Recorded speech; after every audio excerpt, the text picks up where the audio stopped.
Hello વિદ્યાર્થી મિત્રો, આપ સૌનું આપણી આ યુટ્યુબ ચેનલ પર હાર્દિક સ્વાગત છે. તો આજે હું તમારા માટે લઈને આવી ગઈ છું ધોરણ 9 વિષય સંસ્કૃત એકમ કસોટી 2025નું સોલ્યુશન. તો એમાં આપણો વિભાગ એ છે કે અધોદત્તાનામ સંસ્કૃત પ્રશ્નાનામ ઉત્તરાણી વિકલ્પ વિવ્ય ચેતવા સંસ્કૃતે લિખત, એટલે કે નીચે આપેલ સંસ્કૃત શબ્દોના ઉત્તરો વિકલ્પમાંથી શોધીને સંસ્કૃતમાં લખો, કે જે આપણા ગદ્યમાંથી MCQ છે. તો એનો આપણો પહેલો પ્રશ્ન છે કે અહમ તલાક જન્મ પાતું ખાલી જગ્યા, તો તેનો જવાબ થશે ઓપ્શન સી ઈચ્છામી. એના પછી બીજું છે કે સંન્યાસઃ કૃતેશ સંકલ્પ વર્તતે, તો તેનો જવાબ થશે સી મનોગત. તો હવે એના પછીનો પ્રશ્ન છે કે અધોદત્તાનામ પ્રશ્નનામ ઉત્તરાણી માતૃભાષાયા લિખત, એટલે કે નીચેના આપેલા પ્રશ્નોના સંસ્કૃતના ઉત્તર માતૃભાષામાં આપો. તો એનો ત્રીજો પ્રશ્ન છે કે કબૂતરો કઈ રીતે ઝાડમાંથી મુક્ત થયા, તો એનો જવાબ થશે કે પારઘીને પાછો વહેલો જોઈને કબૂતરો ચિત્રગ્રીવના કહેવાથી મૂષકરાજ હિરણ્યક પાસે ગયા. ચિત્રગ્રીવના મિત્ર મૂષકરાજે પોતાના તીક્ષ્ણ દાંતોથી બધા કબૂતરોના બંધન કાપી નાખ્યા અને આ રીતે કબૂતરો ઝાડમાંથી મુક્ત થયા. એના પછી ચોથો પ્રશ્ન છે કે ગાંધીજીની વાત સાંભળીને છેવટે સ્વામી સત્યદેવે શું કર્યું, તો તેનો જવાબ થશે કે ગાંધીજીની વાત સાંભળીને સ્વામી સત્યદેવનો સંશય તે જ ક્ષણે દૂર થયો. તેઓ ભગવા વસ્ત્રોનો ત્યાગ કરીને ગાંધીજીના સેવા કાર્યમાં જોડાઈ ગયા. તો હવે એના પછીનો પ્રશ્ન છે કે અધોદત્તસ્ય વિકલ્પસ્ય ઉપરી સંક્ષેપેણ ટિપ્પણી લિખત, એટલે કે નીચે આપેલા વિષય ઉપર ટૂંક નોંધ લખો. તો આપણો પહેલો પ્રશ્ન છે પાંચમો કે તરસ્યું ચાતક બળના શીર્ષકની યથાર્થતા. તો આપણે લખી શકીએ કે ચાતક પક્ષીનું એક બચ્ચું હતું. એકવાર તે તરસ્યું થયું. તે પોતાની મા પાસે આવ્યું. તેણે કહ્યું, માં, મને તરસ લાગી છે. માએ બચ્ચાને કહ્યું, બેટા, અત્યારે આકાશમાં વાદળા નથી. આપણા કુળની પરંપરા તો વાદળના પાણી સીધું મુખમાં ઝીલીને તરત છીપાવવાની છે. તો તું થોડો સમય તરસની પીડા સહન કરી લે. બચ્ચું બોલ્યો, માં, મને બહુ તરસ લાગી છે. હું તળાવનું પાણી પીવા જઉં છું. બચ્ચું તળાવની શોધમાં નીકળે છે. માર્ગમાં એક વૃદ્ધ બીમાર ખેડૂતની ઝૂંપડી પાસે થાક ઉતારવા ઊભું રહે છે. ત્યારે પિતા પુત્રનો આ સંવાદ સાંભળે છે. બાપુ, આજે રસ્તામાં મને પૈસાની થેલી મળી. તે જોઈને હું ખૂબ જ ખુશ થયો. આ ધનથી મારી ગરીબાઈ દૂર થશે. એમ વિચારીને મેં તે થેલી લેવા હાથ લંબાવ્યો.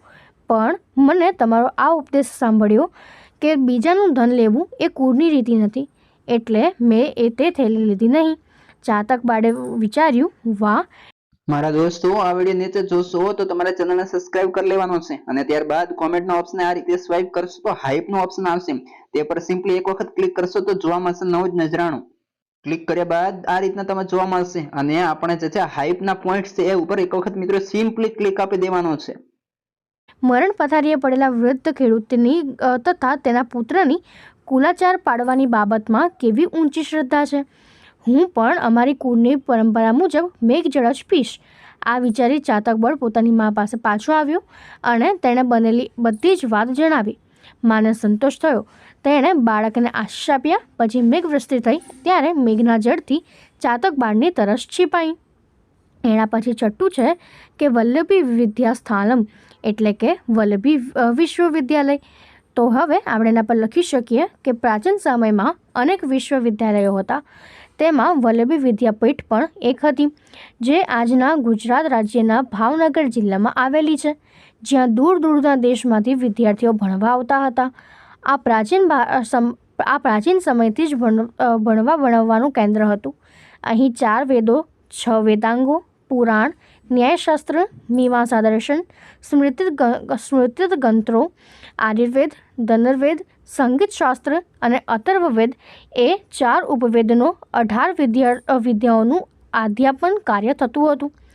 પછી બૌદ્ધ તત્વજ્ઞાનનું તેમજ જૈન તત્વદર્શનનું આ કેન્દ્ર થયું. અહીં ઈસવીસનની 4મી સદીમાં ઋગ્વેદના ભાષ્યકાર સ્કંદ સ્વામી થઈ ગયા. આ જ સમયગાળામાં સ્થિરમતી અને ગુણમતી એ 2 પ્રખ્યાત બૌદ્ધ આચાર્ય થઈ ગયા. જૈન આચાર્ય શ્રી મલ્લવાદી સુરી અહીં જ અભ્યાસ કરતા હતા. અહીં જૈન દર્શન અને બૌદ્ધ દર્શનનું અધ્યયન પણ ચાલતું. પ્રવેશ માટે અહીં પ્રવેશ પરીક્ષા પણ હતી. તેમાં ઉત્તીર્ણ થઈને જ અહીં વિદ્યાર્થીઓને પ્રવેશ શક્ય હતો. મૈત્રકોની વ્યવસ્થા પ્રમાણે અધ્યયનની સંપ્રાપ્તિ પછી ચર્ચા સભામાં શાસ્ત્રાર્થ થતો હતો. શાસ્ત્રાર્થમાં જુદા જુદા મતાંતરોનું ખંડન મંડનપૂર્વક ચિંતન થતું હતું. અનેક વિજેતાઓને રાજા ઉપહાર તરીકે ભૂમિ આપતા. દરેક વિજયી વ્યક્તિઓના નામ વિદ્યાપીઠના દ્વાર ઉપર કોતરવામાં આવતા હતા. ઈસવીસનની 3જી સદીમાં નાગાર્જુન નામના પ્રખ્યાત વિદ્વાનની અધ્યક્ષતાના જૈન સાધુઓની એક સભા મળી. એ સભામાં આગમ ગ્રંથોનું લેખન કરવું એવો પ્રસ્તાવ કરવામાં આવ્યો. અહીં લખાણથી બદ્ધ થઈને વાણી વલ્લભી વાંચતા નામે પ્રખ્યાત થઈ. ઈસવીસનની 9મી સદીમાં વલ્લભીનો વિનાશ થયો, પરંતુ તેના અવશેષો આજે પણ તેના જાહો જલાલી સૂચવે છે. આ રીતે ભારતના પ્રાચીન વિદ્યા કેન્દ્રોમાં નાલંદા, તક્ષશિલા અને પછી વલ્લભી એક હતું. ઇતિહાસમાં આજે પણ છે. તો હવે એના પછીનો પ્રશ્ન છે કે અધોદત્તસ્ય પ્રશ્નયો સંસ્કૃત ભાષામાં ઉત્તર લેખત, એટલે કે નીચેના પ્રશ્નના સંસ્કૃત ભાષામાં ઉત્તર લખો. તો એનો આપણો 7મો પ્રશ્ન છે કે સંન્યાસી કશ્ય પ્રામાણિકતા કીર્તયસ્તિ. તેનો જવાબ થશે કે સંન્યાસી દૌવારિકસ્ય પ્રામાણિકતા કીર્તયિષ્યતિ. હવે એના પછીનો વિભાગ બી છે. એનો પ્રશ્ન છે કે પ્રદત્તસ્ય શ્લોકસ્ય અનુવાદ દોષમ દૂરીકૃત અનુવાદ પુનર્લિખત, એટલે કે આપેલ શ્લોકના અનુવાદ દોષને દૂર કરીને અનુવાદ ફરીથી લખો. તો એમાં આપણો પહેલો જે શ્લોક છે તે છે કે વમ ત્વા સ્મરામો, વમ ત્વા ભજામો, વમ ત્વા જગત સાક્ષી રૂપમ નમામઃ, સદૈકમ નિધાનમ નિરલાંબિશમ ભવામ ભૂતિપોતઃ શરણમ વજામઃ. એટલે કે અમે તમારું સ્મરણ કરીએ છીએ, અમે તમને ભજીએ છીએ, અમે જગતના આધારિત એવા તમને નમતા નથી. તમે એકમાત્ર સત્યનિધિ છો, તમે આધાર વિહોણા ઈશ્વર છો, તમે સંસારરૂપી સાગરને કુડાવનાર નાવ છો. શરણમાં ન જવા યોગ્ય એવા તમને અમે પ્રાપ્ત કરીએ છીએ. હવે આપણે જો એનું અનુવાદ સુધારીએ તો તે થશે કે અમે તમારું સ્મરણ કરીએ છીએ, અમે તમને ભજીએ છીએ, અમે જગતના સાક્ષીરૂપ એવા તમને નમીએ છીએ, તમે એકમાત્ર સત્યનિધિ છો, તમે આધાર વિહોણા ઈશ્વર છો, તમે સંસારરૂપી સાગરને પાર ઉતારનાર નાવ છો. શરણમાં જવા યોગ્ય એવા અમે તમને પ્રાપ્ત કરીએ છીએ. તો હવે એના પછીનો આપણો પ્રશ્ન છે કે અધોદત્તાનામ સંસ્કૃત પ્રશ્નનામ ઉત્તરાણી વિકલ્પેભ્ય ચિત્વા સંસ્કૃતે લિખત. નીચે આપેલા સંસ્કૃત પ્રશ્નોના ઉત્તરો વિકલ્પમાંથી શોધીને સંસ્કૃતમાં લખો. તો એનો પ્રશ્ન છે કે તક્ષકસ્ય વિષમ કુત્ર ભવતી. તો તે થશે ડી, દંતે. હવે એના પછીનો પ્રશ્ન છે કે અધોદત્તાનામ પ્રશ્નનામ ઉત્તરાણી માતૃભાષામાં લિખત, એટલે કે નીચે આપેલા પ્રશ્નના ઉત્તર માતૃભાષામાં લખો. તો એનો આપણો ત્રીજો પ્રશ્ન છે કે કાવ્યના આધારે વસંત ઋતુનું વર્ણન કરો. તો આપણે લખી શકીએ કે કાલિદાસે ઋતુ સંહારમાં અત્યંત રમણીય, મનોહર અને સુંદર વર્ણન કર્યું છે. વસંત ઋતુમાં વૃક્ષો ફૂલવાળા અને પાણીમાં સુંદર કમળો છે. સ્ત્રીઓ પ્રેમસભર હોય છે. પવન સુગંધ સુવાસવાળો, સમય સાંજનો સમય સુખ આપનારો અને દિવસો અતિ રળિયામણા હોય છે અને અતિશય સોહામણા હોય છે. વસંત વાવના જળને મણિકંદોરા ધારણ કરનારી સ્ત્રીઓ, ચંદ્રની કાંતિવાળી મહિલાઓ અને મૂળથી લચી પડેલા આમ્ર વૃક્ષોને અદ્ભુત સૌંદર્ય પ્રદાન કરે છે. કોયલ મધુર ટંકાઓથી જુવાનીઓના સુંદરીઓમાં રહેલા મનને આકર્ષિત કરે છે. આવી વસંતને ઋતુરાજ કહે છે. કોઈ ઋતુઓની મહારાણી કહીને વધાવે છે. વન ઉપવનના શ્રેષ્ઠ સૌંદર્યને 16 કલાઓએ ખીલી ઉઠવાની તક માત્ર વસંતમાં જ મળે છે. તેથી અલબેલી ઋતુ એટલે જ વસંત ઋતુ. ઉલ્લાસમય જીવનનો સંદેશ આપતી એકમાત્ર ઋતુ એટલે વસંત. તો હવે એના પછીનો આપણો પ્રશ્ન છે કે શ્લોક પૂર્તિ કરત, એટલે કે શ્લોક પૂર્તિ કરો. તો આપણને આત્મરક્ષણ તંત્રાણામથી સ્વદોષજા ત્યાં સુધી શ્લોક પૂર્ણ કરવાનો છે. તો આપણે લખી શકીએ કે આત્મરક્ષણ તંત્રાણા સુપરીક્ષિત કાર્યનામ આપદો નૌપંધતે પુરુષાણામ સ્વદોષજા. આમ લખી શકીએ. તો હવે એના પછીનો છે કે પ્રકોષ્ઠદત્તાનામ શબ્દાનામ પ્રયોગ કૃત્વા પ્રશ્ન વાક્ય નિર્માણામ કુરુત, એટલે કે કૌંસમાં આપેલા શબ્દોનો પ્રયોગ કરીને પ્રશ્ન વાક્ય બનાવો. તો માટે એનો 5મો પ્રશ્ન છે કે ચિત્રક્રીવસ્ય મિત્રમ મૂષકરાજ અસ્તિ. તો આપણે ચિત્રક્રીવસ્યની જગ્યાએ કોઈ પ્રશ્ન બનાવીએ તો તે થશે કે મૂષકરાજ કસ્ય મિત્રમ અસ્તિ. તો હવે એના પછીનો સી છે, વિભાગ સી, કે અધોદત્તાનામ પ્રશ્નનામ ઉત્તરાણી માતૃભાષામાં લિખત, એટલે કે નીચે આપેલા પ્રશ્નના ઉત્તરને માતૃભાષામાં લખો.